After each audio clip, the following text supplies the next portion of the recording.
السلام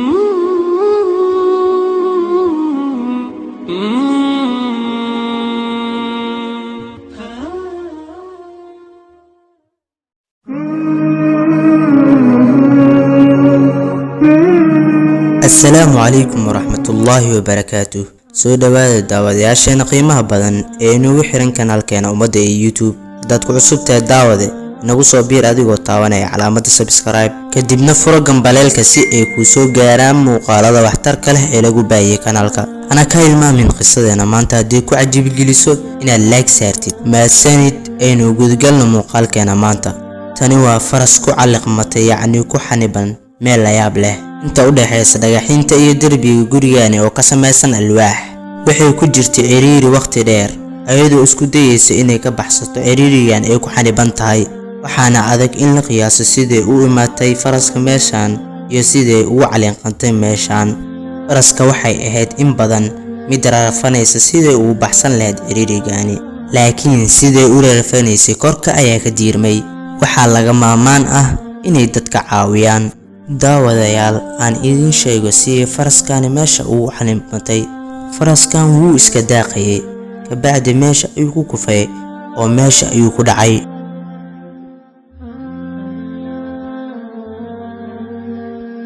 waxay yimaadeen dadkii badbaadin lahaa faraskii meesha ayay ka bixiyeen. waxay arkeen in ay faraska u dhibaataysan yahay korkiisna uu dhaawacan yahay. taasna waxa u sii dheer inuu baahan yahay maxaa yeelay waxay muddo ku jirtay ciriiri.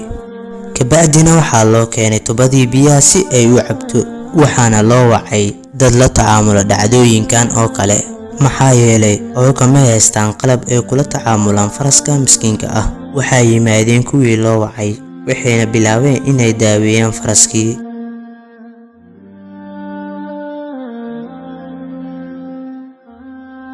waxayna ku xireen xirag si ay u qaadaan xarunta xoolaha lagu xanaaneeyo. shaqada waxay u baahan tahay taxadir. dadkanina waxay ahaayeen kuwo ku dadaalo badbaadada xayawaankan.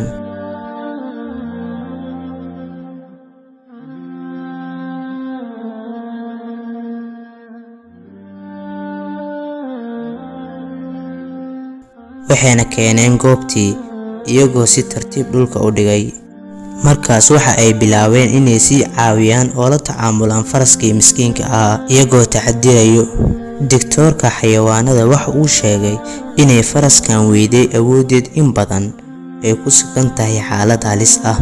iyo waxa uu kale uu sheegay in asiga iyo caawiyaashiis ay sii caawin doonaan xayawaankan miskiinka ah ayna ku dadaali doonaan inay badbaadiyaan nolosha xayawaankan miskiinka ah ayagoo daryeeli doono. waxayna sii guda galeen inay nadiifiyaan faraskan korkiisa. waxayna ku duubeen maro si uu diirmaad u helo.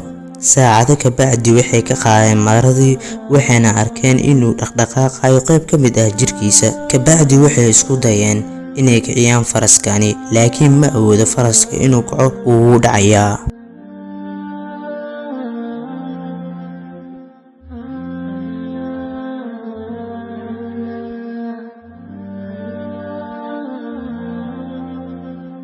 waxaa faraskii loo keenay cunno si uu u cuno. kabacdi faraskii waxa uu isku dayay inuu lugihiisa uu ku kaco oo waa uu guuldareystay wuu kici waayay. yacni faraskii miskiinka ahaa waa uu ooyay. ugu dambeyntiina faraskii miskiinka ahaa waa uu dhintay. qisadeena maanta daawadayaal waa inaga inta. waxayna ka faa'iideysanaynaa inayna caawino xayawaanka dhibaataysan maxaa yeelay waxaa ku sugan ajir. fardahana waxa uu ka mid yahay xayawaanada manfaca u leh bini'aadamka.